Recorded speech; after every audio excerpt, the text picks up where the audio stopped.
Selamat sore. Ini perkenalkan nama saya Agung Kepadi Malehina dengan NIM 222313. Ah, di sini di sini saya akan membahas tentang pertumbuhan dan pembangunan ekonomi. Tujuan tujuan saya membahas materi ini ah, karena saya ingin lebih memahami tentang aspek pertumbuhan dan pembangunan ekonomi. Hal ini bertujuan untuk mengajak audis berpikir kritis mengenai peran individu dari kita masing-masing. Kita lanjut di slide ketiga. Di sini saya akan membahas pertumbuhan ekonomi. Pertumbuhan ekonomi adalah peningkatan produksi barang dan jasa ekonomi pada suatu periode ke periode berikutnya yang diukur secara nominal atau ini real. Pertumbuhan ekonomi juga didefinisikan sebagai proses perubahan menuju kondisi perekonomian yang lebih baik pada sebuah negara. Yang kedua, ini saya akan membahas tentang pembangunan ekonomi.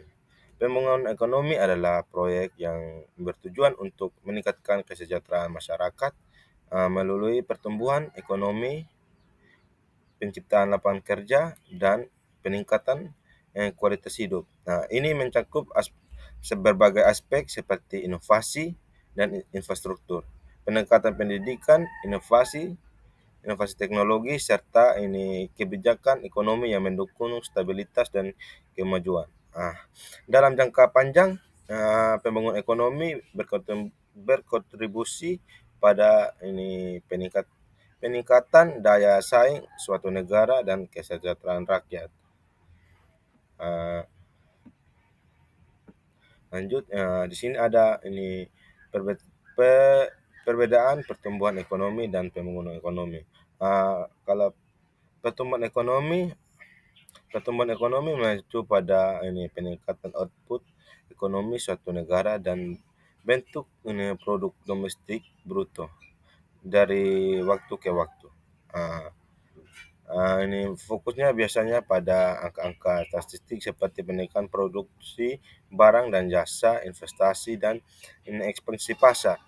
Pertumbuhan ekonomi bisa terjadi tanpa adanya peningkatan kesejahteraan masyarakat secara keseluruhan.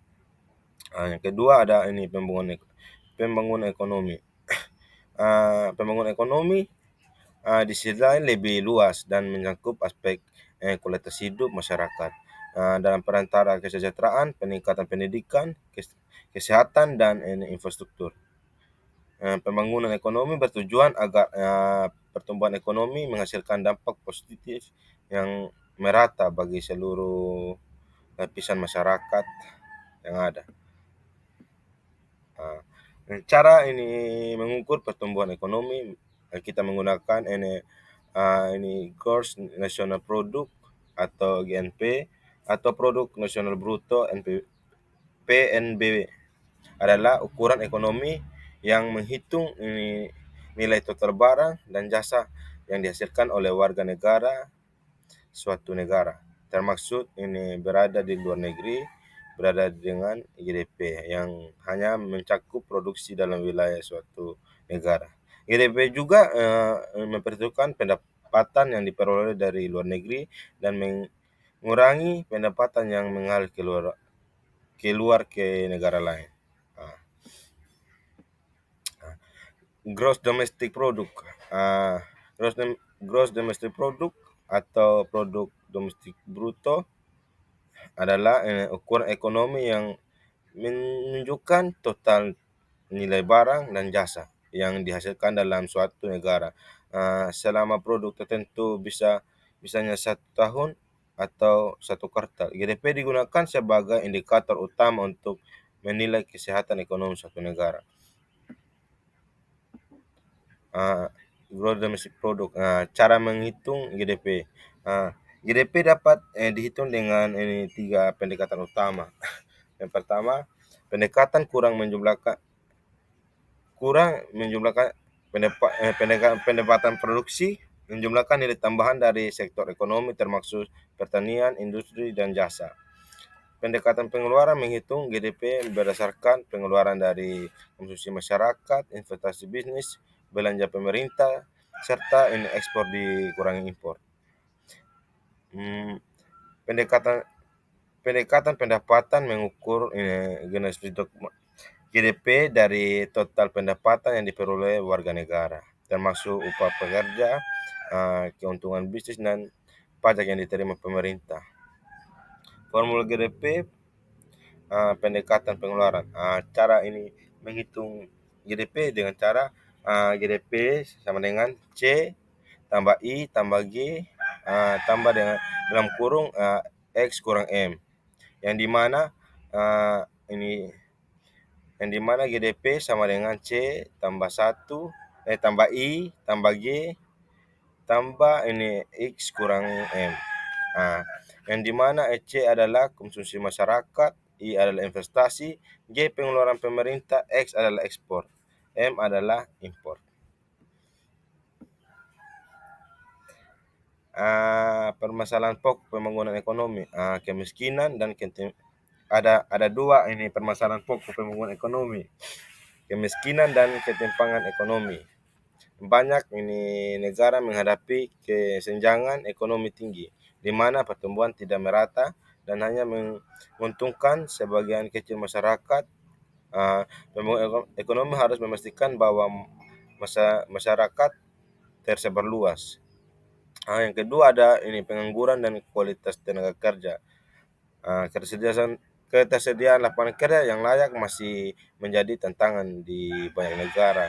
Selain itu, kualitas tenaga kerja termasuk pendidikan, keterampilan seringkali belum sejalan dengan kebutuhan pasar pekerja. Yang ketiga, ini infrastruktur terbatas, kurangnya jalan, transportasi, listrik, dan akses internet dapat menghambat produk ekonomi. Investasi ini dalam infrastruktur sangat penting untuk meningkatkan produktivitas dan daya saing suatu negara. Ini contohnya ada di Sumba juga lah. Sekira arah-arah timur orang yang masih banyak jalan yang rusak dengan kekurangan internet bisa menghambat suatu ini negara maupun daerah.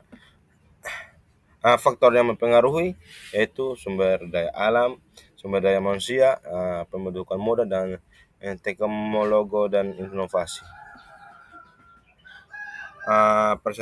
Persyaratan dasar ini pembangunan ekonomi yaitu ini kekuatan dari alam, mobilitas faktor produksi, akumulasi kapital, kriteria dan arah investasi, penyaparan kapital dalam stabilitas.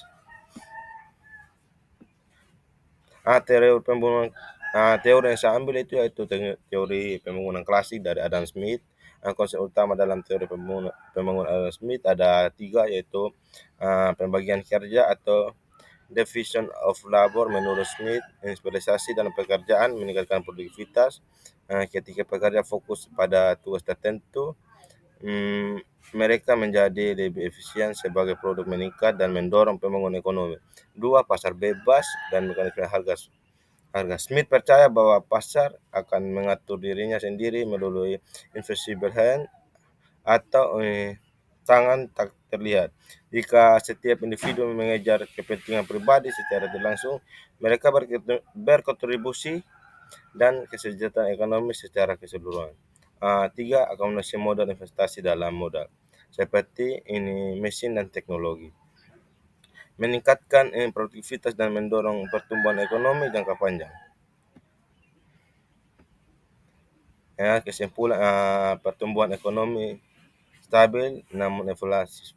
Indonesia ini menunjukkan ini pertumbuhan ekonomi yang cukup stabil dan beberapa dekade terakhir meskipun sempat mengalami penghambatan akibat krisis global pandemi COVID-19 dapat dinamika ekonomi global. Namun ini pemulihan ekonomi pasca pandemi cukup menjanjikan.